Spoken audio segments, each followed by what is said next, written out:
You are scrolling through job sites, right? And you see a title like Trust and Safety Associate. It sounds kind of important, but also a bit vague. Well, today, we are going to pull back the curtain on one of these roles by breaking down a real job posting from Accenture. Let's figure out what it really means to work in trust and safety. So yeah, that's the million-dollar question, isn't it? What's behind the corporate jargon?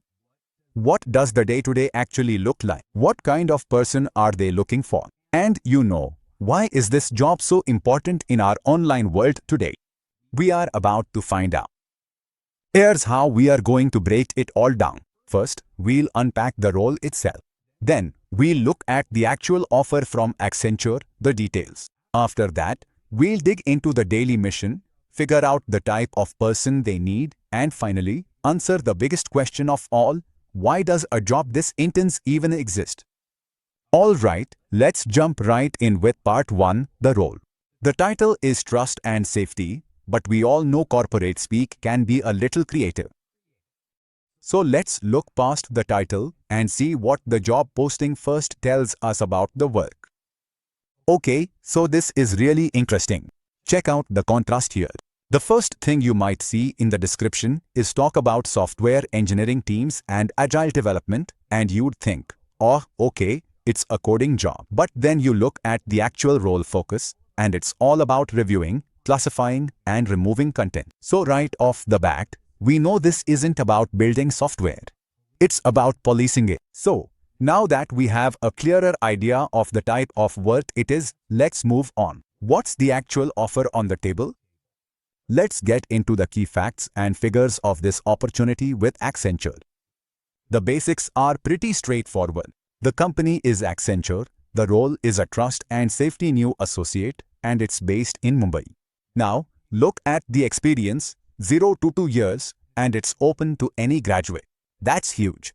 It means this is a really accessible entry point for a whole lot of people who are just starting out in their careers. And of course, the part everyone wants to know, the salary. The posting shows a range of 3 to 7 LPA. That stands for lakhs per annum. A lakh is 1 lakh rupees. So this range gives you a pretty clear expectation for what an entry-level professional role like this pays in this market. Alright, now we get to the real core of it. What's the daily mission? What does an associate actually do all day long? The main job, the absolute heart of the role, is content review, simple as that. You are the person looking at stuff that users post online and deciding if it follows the rules. You are, for all intents and purposes, a guardian of that platform's community. And the workflow is really methodical. It breaks down into these 4 key steps. First, you review flagged content. Second, you classify it based on a strict set of policies. Third, if something's tricky, you investigate it. And finally, you either resolve the problem yourself, or if it's really serious, you escalate it up the chain. It's a very systematic, very critical process. And what kind of content are we talking about here? Well, everything, the whole shebang. User profiles, audio clips, videos, and of course, tons and tons of text.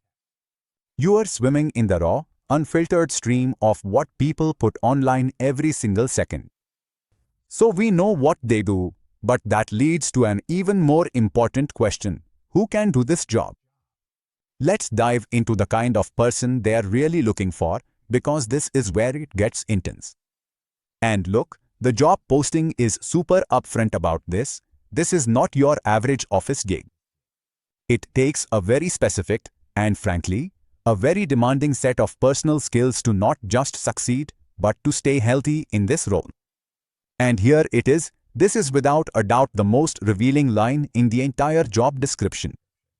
Think about it. The very first skill they list isn't technical, it's psychological. The fact that they need someone with strong coping skills, emotional resilience, and stress management tells you everything you need to know about the kind of stuff you'll be looking at day in and day out. And it doesn't stop there.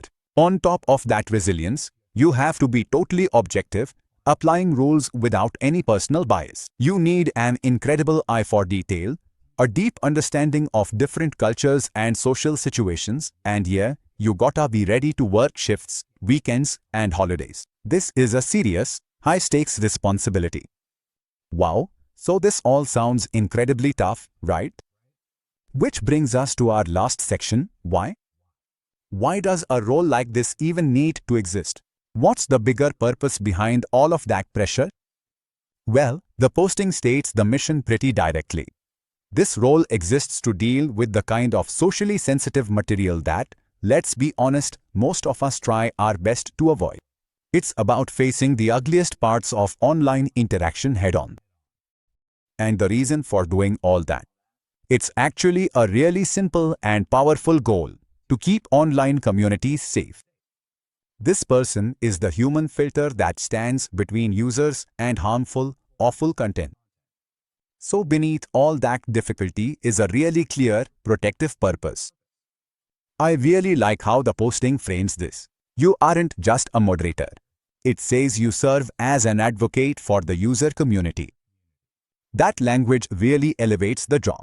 It's not just a task, it's a kind of service, almost like you are defending the health of a digital city. And that just leaves us with one last thought. When you piece it all together, the constant exposure to really disturbing stuff, the need for incredible emotional strength, and the mission to protect millions of people, you just have to ask, are these trust and safety folks the hidden, unsung frontline soldiers of the